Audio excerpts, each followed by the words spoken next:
Are you ready for a pixie book? Come on and listen in! With stories full of wonder, it's time now to begin.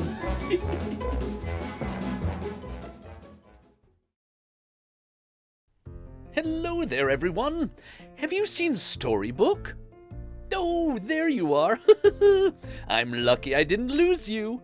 Ooh, today's story is called Intelligence and Luck. One Sunday afternoon, Intelligence was sitting on a garden bench enjoying the sun when Luck came along. "Would you please make room for me to sit?" asked Luck. Intelligence scoffed. "Why should I move for you? What makes you think you're better than me?" "We don't know which of us is better. Worth is determined by performance," Luck said. "Let's have a contest and see which of us is more important. If I lose, I will step aside and bow whenever I see you. If I win, you will do the same for me." Intelligence and Luck came up with a plan. Nearby, a boy named Vanek was plowing a field. They would take turns living inside Vanek's head, and whichever one improved his life the most would win the contest. Intelligence whooshed off and slipped through the boy's ear into his head. Hoo-hoo-hoo, that tickles. Immediately, the boy dropped the plow because he had a sudden idea. There was a whole world out there beyond the fields. Surely there must be some way to earn a living that was easier than plowing. He went to his family and told them, "I don't want to plow fields for the rest of my life. I've decided what I really love is gardening. I'm off to pursue my dreams." His family wished him good luck, and off he went. Vanek soon got a job as a helper to the king's gardener. At first, Vanek did exactly as the gardener taught him, but over time he had more and more ideas of his own. The gardener was annoyed at this disobedience, but soon noticed how the boy's clever techniques improved the grounds.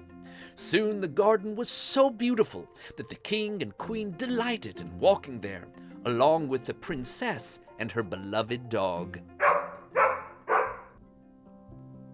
The princess had not spoken a single word since she was 12 years old, and no one really understood why. They had consulted doctors, healers, and even sorcerers to help the princess speak again, but nothing worked.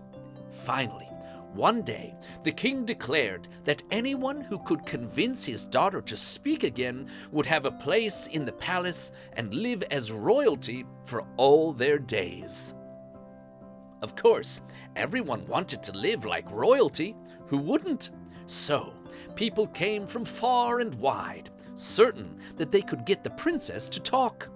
The line to see her was so long it disappeared over the horizon. Some people told the princess jokes, trying to make her laugh. Others gave her magnificent gifts. Some tried to cast a spell on her. One person even pinched her big toe, trying to startle her into making a sound, which was quite rude, but the princess still did not talk. Vanek, watching all this from the garden, thought to himself, "Well, if they can do it, so can I," and joined the line. When it was finally his turn to approach the princess, he did not look at her, but went to her little dog instead. "Hey, doggy," he said. "I've heard you're very smart. Let me ask your advice." The dog licked Vanek's face. "You see, a sculptor, a dressmaker, and I were taking a trip through the woods. When night fell, we decided to take turns keeping watch.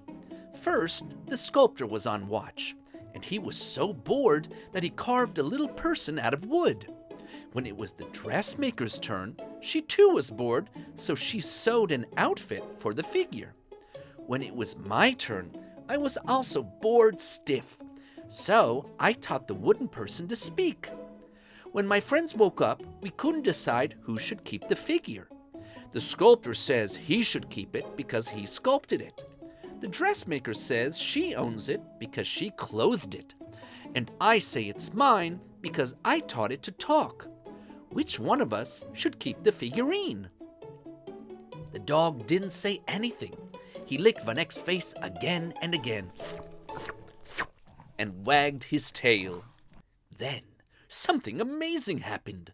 The princess opened her mouth and said, "You should get to keep the sculpture because you gave it speech and therefore life.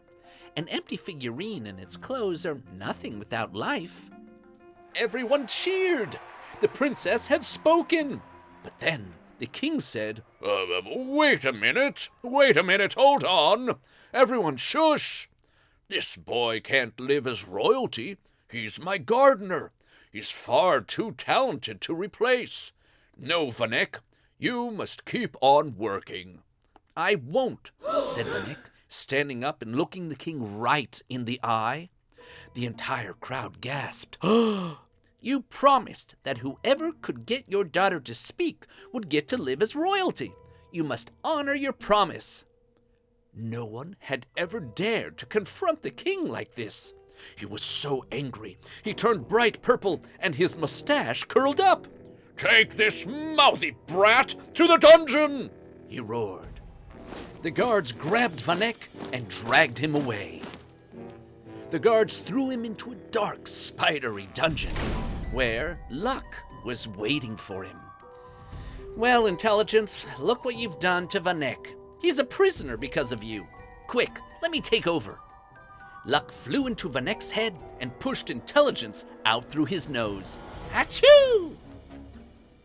Just then, Vanek noticed someone had forgotten to lock his cell. What luck! He opened the door and crept out. Luckily, the hinges were oiled and didn't make a squeak, because nearby was a guard. To Vanek's astonishment, the guard was asleep. More luck! He crept past the guard and escaped into a nearby forest. While he was hiding, the princess told her father that he must honor his word, because if he didn't, the villagers might stop trusting him. He realized she was right and sent for Vanek, who was given a place in the palace as promised. One day after that, Vanek was riding in the carriage, chatting with the princess. Luck was still inside his head. Intelligence was walking on the road towards them. When Intelligence saw Luck, he stepped to the side, bowed, and let Luck pass first. And ever since, Intelligence has been known to let Luck take the lead. The end. Okay, good luck to you all. Until next time, bye-bye. Oh, there's so many stories in the Pixie Book Library. So if you'd like to hear all of them, subscribe.